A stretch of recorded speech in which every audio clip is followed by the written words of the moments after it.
Alright everyone, it's time for a little bit of a revelation. This is going to be a bit of a rant. It has nothing to do with politics, of course.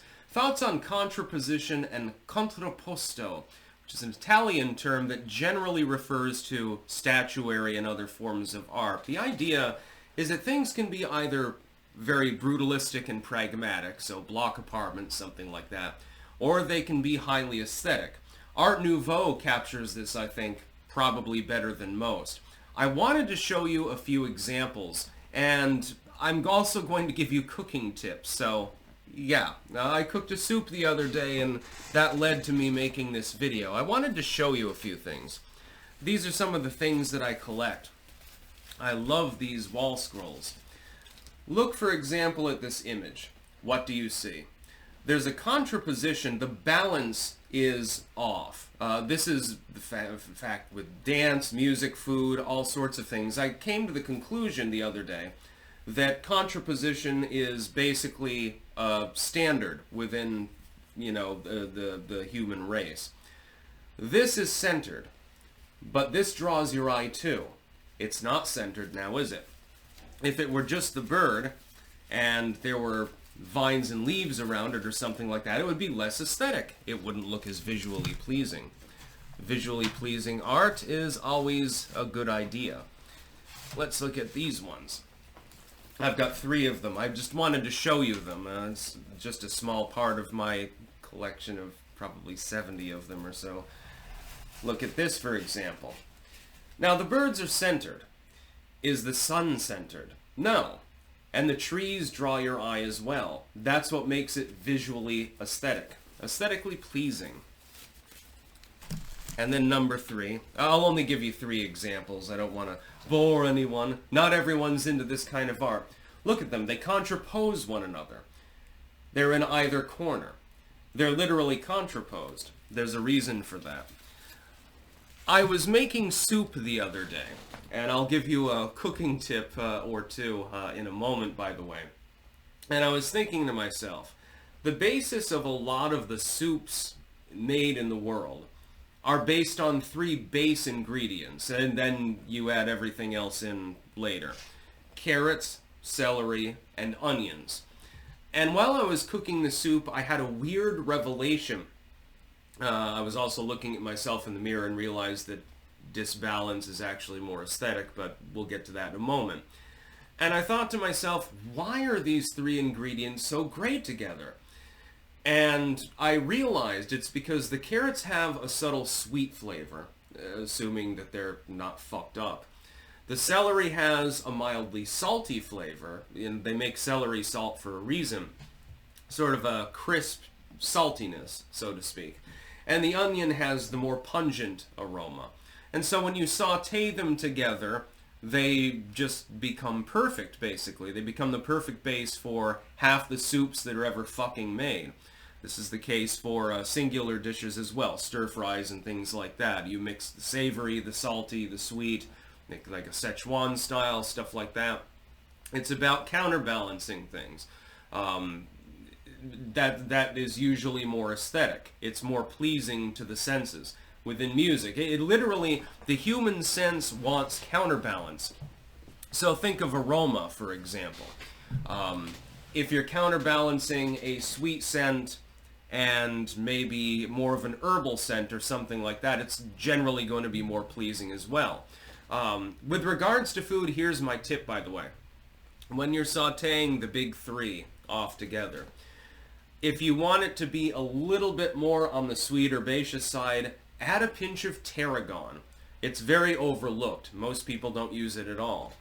If you want it to be more savory, just add some thyme. And that's my secret to a good soup. I mix my own broth, and you can add whatever else you want to it. Vegetarian, you can put meat in it, whatever the fuck you want. I make good soups. In fact, last night, I was a little bit obsessed with the topic, and I wrote down all the soups that I could actually competently make. Apparently it's about 30 of them.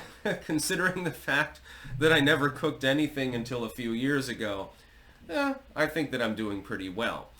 But this contraposition extends further. Think of music, for example.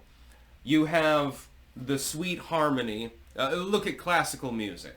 You'll have a period in the song where it's like a sweet harmony with like a flute and a harp and stuff like that, and it's very light. And then all of a sudden it drops down and there's a bunch of drums and crashing sounds and stuff like that. This is highly aesthetic. This also happens in modern music as well. When you have a group of people singing, I was listening to The Voice by Ultravox actually the other day. What do you hear? The main singer is fairly high-pitched. What's the background? What's the choral background? It's very low. It's deliberately bass tone, effectively. Within synth, you're mixing high and low notes for a reason. The best songs all have this particular quality. It happens within food. It happens within cinema. You would think of films in which scenes are deliberately overlit or maybe underlit to create an atmosphere. I can think of no better example than The Empire Strikes Back, for example. In some scenes, when there's some degree of levity, or when, nothing particular is going on, there's a battle going on, it's very well lit. One of the things that George Lucas did that was really good is he contraposed this with the very, very dark scene that led to the lightsaber duel between Vader and Luke Skywalker. I hate to be a little bit nerdy, but it's a contraposition. That's what makes it more aesthetic. That's what makes it more pleasing. Had he not done that, if Vader and Luke had it out in a fully lit room, would it have been as impressive? Of course not. Now, part of this was because they wanted to accentuate the lightsabers, but, you get the point. Contraposition is everywhere. I also noticed it's in politics. For example, Donald Trump is old. I don't mean that as an offense, but he's in his late 70s. Who does he choose as running mate? J.D. Vance. He's a youngish dude. He's in his 40s, I believe, or barely in his 50s, if I remember correctly. On the political scale, he's very, very young. Who did he choose before? Trump is more forceful. He's very forward, especially in the 2016 period.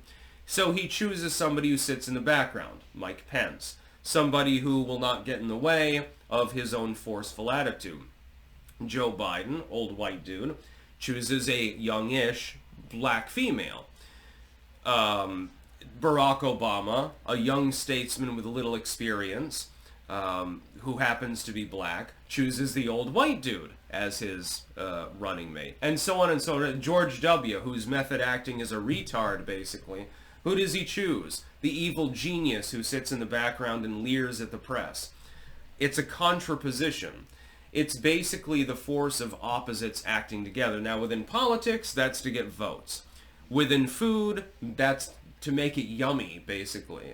You look at most of the dishes, even if you have like a classic like country dish, you're contraposing the food. You've got your vegetables, you've got your starch, you've got your meat, probably, and then whatever you have for dessert or a drink or whatever. You're contraposing it literally on the same plate. And most people don't even realize that this is happening. I didn't realize it until fairly recently. I was literally looking at myself in the mirror and realized that when you counterbalance things, like when your limbs are out like this, it's more aesthetic. It looks more impressive than as opposed to like something like this. This is not impressive. This looks a little bit better now, doesn't it? I mean, I'm no Adonis, but, you get the idea. This is even found in clothing, for example. Women should wear shoulder pads and accentuate their hips. It's a good idea. You're creating a vertical counterbalance. So, wide, narrow, wide again. It's a counterbalance. You've created two polar regions within your body for aesthetic purposes. That's why it's more aesthetic. Or maybe something hangs off to the side. It's not quite, it's not necessarily the case that it's going to be completely even overall. That's why a lot of modeling clothing, it's counterbalanced in some way or another. it's not necessarily vertically or horizontally completely even. I mean, it can be. There's nothing wrong with that. People wear suits for a reason as well. But it's more regimented. That's more business-like. It's not necessarily meant to be particularly aesthetic. With aesthetics, regards to literally visual, olfactory, taste, food, hearing, music, things like that, all of these things should be counterposed effectively in order to be superior. And this is the case with culture as well. You're always going to have counterposing in culture. You're always going to have contraposition because that's just the way that culture works. So people have different jobs and stuff like that, and they complement one another. And that's what is happening with these things. They are complementary to one another. The carrots on their own, buttery carrots, there's nothing wrong with them. Celery, I love celery, especially with peanut butter on it. Onions are great, especially Vidalia onions. You can eat them like an apple. When you mix them together, though, they all improve, especially if you saute them in a shitload of butter with some tarragon. So yeah, contraposition and contrapposto. That latter term only really applies to the arts. But it's found in everything. Art, cinematography, film in general. It's found in food. It's found in style. It's found in politics. It's found in everything. It's literally everywhere. It's just a revelation that I had. I thought I would share it with people. I thought maybe some people would find it entertaining. That's about all. Peace out.